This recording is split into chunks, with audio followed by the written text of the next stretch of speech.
B cam, slate one, take one.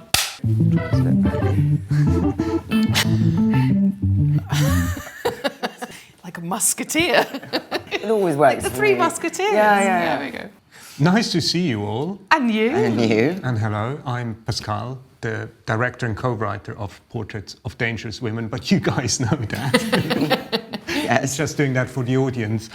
Jeannie, when you were approached with this project, what was your initial reaction? I remember reading the script, and what I felt at the end of that was that I'd met some people, because often you lose character quality in order to serve the action of a story. But in your script, I really felt like the action of the story was driven by character. I really liked that I felt like I'd met a bunch of friends.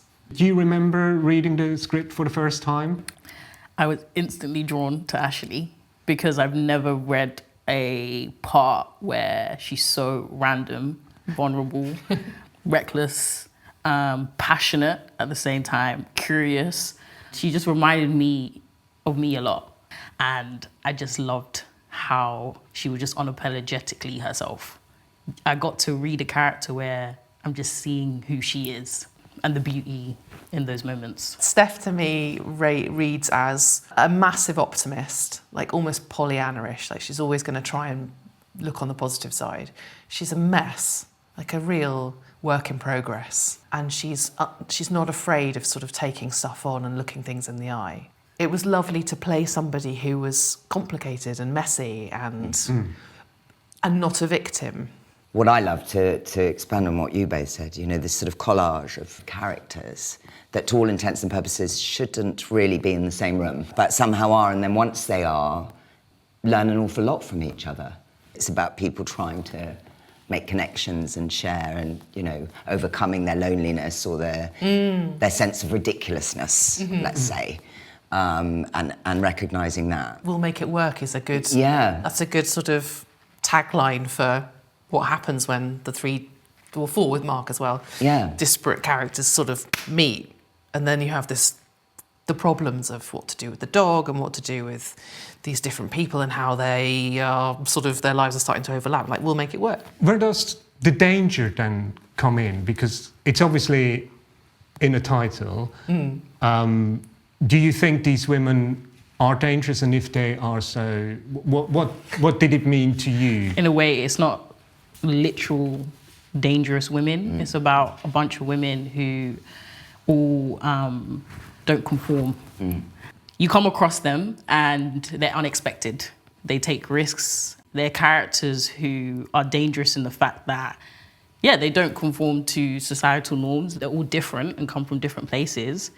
They're like a mirror to each other in a way that they move throughout the world, at a point where you just don't know what to expect from all three of them. Yeah, I mean, for me, you know, the danger was never about a threat or peril. It's really about the unpredictability of these characters, and to some extent as well, where the story takes you. You're never quite sure what they do next. In my mind, they're dangerous mainly because they embrace their imperfections and because they live on their own terms. They're not trying to be somebody else. They're very authentic. I think we especially like women to be what we expect them to be, like a set of expectations for them. And there is something profoundly unsettling about, you know, when I think about my mother, who is totally self-made and totally self-defined. And I genuinely don't know what she's going to do from one moment to the next. And she's not unhinged, but she is completely her own boss. And there's something dangerous about that. There's a sort of an unpredictability about it. But she's, you know, joyfully living her own life at 79. You know, and I like, well, all power to me. Which kind of brings me on to the next thing. How did you prepare, Tara? How did you prepare for Tina, the caretaker? Well, we had the rehearsals, of course, which are like, I mean, those are gold dust, aren't they? Oh, and they're sort of worth a month of preparation in themselves. Just sort of feeling others is so valuable and automatically gives you a sense of where you are, the context, the style of the film, the realism, or to what degree realism will be expressed, you know. Tina, you know, for me, she's gone from this, let's say, very glamorous existence to caretaking in a school. And it's a choice. She's lived a life of high contrast.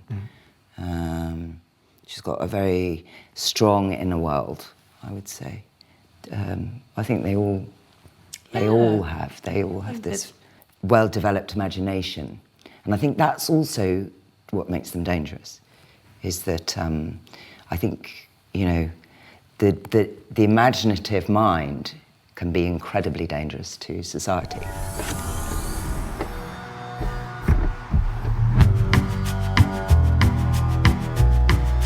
So the idea for the film came, thanks for asking. Well, the idea for the film came when I picked up a photo book by an American art collector, Peter Cohen. The book was called Snapshot of Dangerous Women.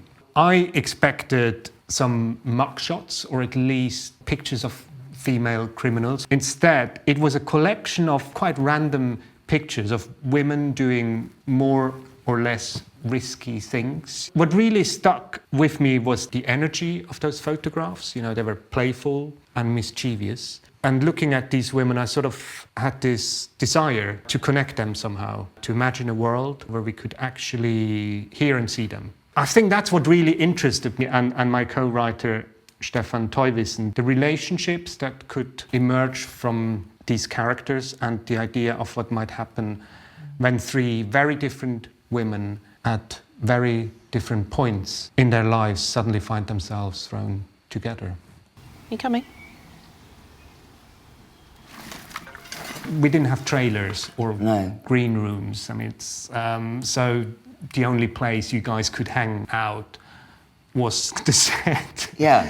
But I think what's interesting about this experience is that the whole film is about moments and living in those moments of everyday life. Yeah. So it was almost like it was perfect for us not to be separated, because we're just living in life and getting to know each other naturally as well. Yeah. So I feel like kind of it just worked out. It was nice to feel like a part of something, not, a spare part. Adding to the machine. It was just cool to be around everything, seeing it, how you set up from the beginning to the end, how you work with each other. It was great.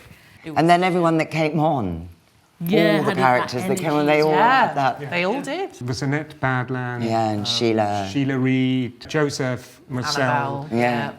I can't believe How was that for you, that one day with Joseph, Marcel? I felt like I was living in a dream, because of course I grew up watching him, and I just thought he was just, when they say don't meet your heroes, but I'm so glad I met him. The loveliest guy. He's just, I just loved how we could play so much. It felt like we was in the theatre as well. When we were performing together, and we were so generous with each other, and we were both slightly nervous as well, which was sweet because it felt like we were both being vulnerable. He looked like he was just willing to learn with me as well, despite how many years he's been in this industry. But that's one thing I will never forget. Yeah, working with Joseph. What was your reaction the first time you saw the film? I always wonder how that's for actors. When I come to watch it a year later or a couple of years later, it's almost like completely fresh to me. And what I really loved was seeing the world that supported these characters. And it was this beautiful sort of hyper-realistic, almost fairy tale. Is it British? Is it sort of European cinema? I don't quite know. This sort of supported mashup, where it felt like slightly other dimensional. Like we turned up the dials on some of the things, and it was sort of hyper real in a kind of fairy tale way. But certainly it's a delight for me to see other people. So I'm not that partial to watching myself on screen. It was definitely nerve-wracking at first, because I've never played a character like Ashley before. So I definitely was thinking first, oh gosh, oh gosh, oh gosh. And then when I watched it secondly, I was able to watch it as a whole and how it all came together. It was really beautiful and just so wholesome.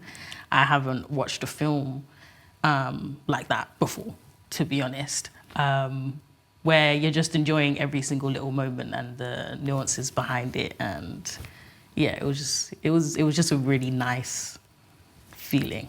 Jeannie touched on it earlier. It doesn't feel it's like the women. You know, everything's a bit outside the box. Someone said that it's one of those terrible quotes, but I like it. You know, to think outside the box, you've got to be outside the box. Yeah, I think there's a lovely sense of playfulness about the film, and not taking itself too seriously. I think it has a very strong sense of identity that might not be easily categorizable, and the world of the film has a real sense of humour about it.